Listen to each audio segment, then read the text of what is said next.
पूछ कर बताता हूँ। सिर्फ 4 अल्फाज, मगर इन 4 अल्फाज ने पूरे मुल्क को हिला के रख दिया।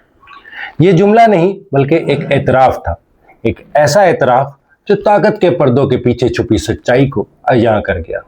इसने बताया कि हमारे फैसले कहाँ होते हैं और हमारे वज़ीर आज़म कितने आज़ाद हैं। कौम ने सवाल उठाया कि क्या हमारा वज़ीर आज़म वाकई वज़ीर आज़म या सिर्फ एक दस्तखत करने वाला शख्स।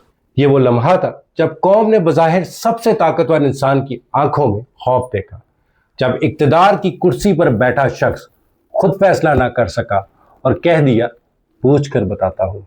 ये जुमला एक आईना बन गया जिसमें हमने अपनी सियासत का असल चेहरा देखा, वो चेहरा जो पिछले चंद सालों से ताकत के निकाब में छुपा था।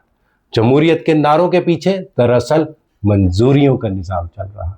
जब एक लीडर कहता है कि पूछ कर बताता हूँ, तो वो दरअसल ये मान रहा होता है कि वो फैसला करने वाला नहीं बल्कि सिर्फ बोलने वाला है। ये जुमला कमज़ोरी की निशानी है, लेकिन सिर्फ सियासतदान के लिए नहीं बल्कि पूरे निज़ाम की।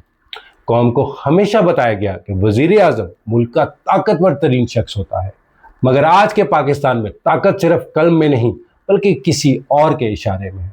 पूछ कर बताता हूँ जमहूरियत की रूह पर लगा वो दाग है जो कभी नहीं मिटता। सोचो, एक शख्स जो करोड़ों अवाम का नुमाइंदा है, वो एक फैसले पर खुद बोलने से डरता है। क्यों?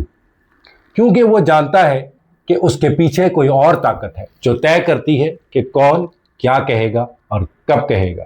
ये जुमला खौफ की अलामत है, खौफ नाराज करने का, खौफ खोने का, खौफ इक़्तिदार छिन जाने का। यही वो खौफ है जो किसी कौम को गुलाम बना देता है और किसी लीडर को सिर्फ नाम का लीडर छोड़ देता है। मगर ये कहानी सिर्फ वज़ीर आज़म की नहीं बल्कि हम सब की है, क्योंकि हम सब अपनी ज़िंदगी में कभी ना कभी पूछ कर बताता हूँ जैसे लम्हे में फंस जाते हैं, जब फैसला खुद लेना होता है मगर हम इंतज़ार करते हैं किसी की हाँ या ना का। यही वो सोच है जो हमें खुद मुख्तार नहीं होने देती। दुनिया बदलने वाले लोगों को कभी नहीं पूछते, वो खुद फैसला करते हैं, वो खुद जवाब देते हैं।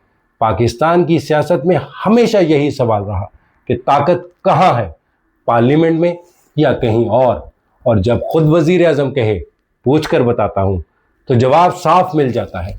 ये जमहूरियत नहीं बल्कि कठपुतली थिएटर है, जहाँ स्टेज पर वज़ीर आज़म बोलता है मगर दौड़ किसी और के हाथ में है। पॉलिसियाँ, फैसले, बयानात सब कहीं और लिखे जाते हैं, वज़ीर आज़म सिर्फ अदाकारी करता है। यही वो हकीकत है जिससे ये जुमला नंगा कर गया। एक वक्त था जब इस कौम ने ख्वाब देखा खुददारी, खुद मुख्तारी, ऐसे लीडर्स का जो फैसले खुद करेंगे, मगर आज वही कौम तमाशाई बनी बैठी है जब उसका वज़ीर आज़म अपनी बेबसी का एतराफ़ करता है। पूछ कर बताता हूँ। ये जुमला सुनकर हर बाखबर शख्स का दिल टूट गया। ये जुमला एक ज़ख्म है जो सिर्फ सियासत पर नहीं बल्कि कौम के एतमाद पर लगा। ताकत कुर्सी से नहीं आती, हौसले से आती है। फैसला करने वाला असल रहनुमा होता है। जो खुद पूछता है वो कभी क़यादत नहीं कर सकता, और जो खुद जवाबदेह बनता है वो तारीख बदल देता है। पूछ कर बताता हूँ सिर्फ एक जुमला नहीं बल्कि एक आईना है जिसमें हम अपनी गुलाम सोच को देख सकते हैं। सवाल ये नहीं कि वज़ीर आज़म ने क्यों कहा, सवाल ये है कि हम कब तक ऐसे लीडरों को कबूल करते रहेंगे जो पूछ कर चलते हैं। अगर आप समझते हैं कि ये जुमला हमारी सियासत, हमारी सोच, हमारी खुदी के लिए एक आईना है, तो वीडियो लाइक करें, शेयर करें और सब्सक्राइब करें कल्बे फैसल को, क्योंकि हम यहाँ सवाल नहीं पूछते, हम खुद जवाब बनते हैं। जज़ाकल्लाह खैर।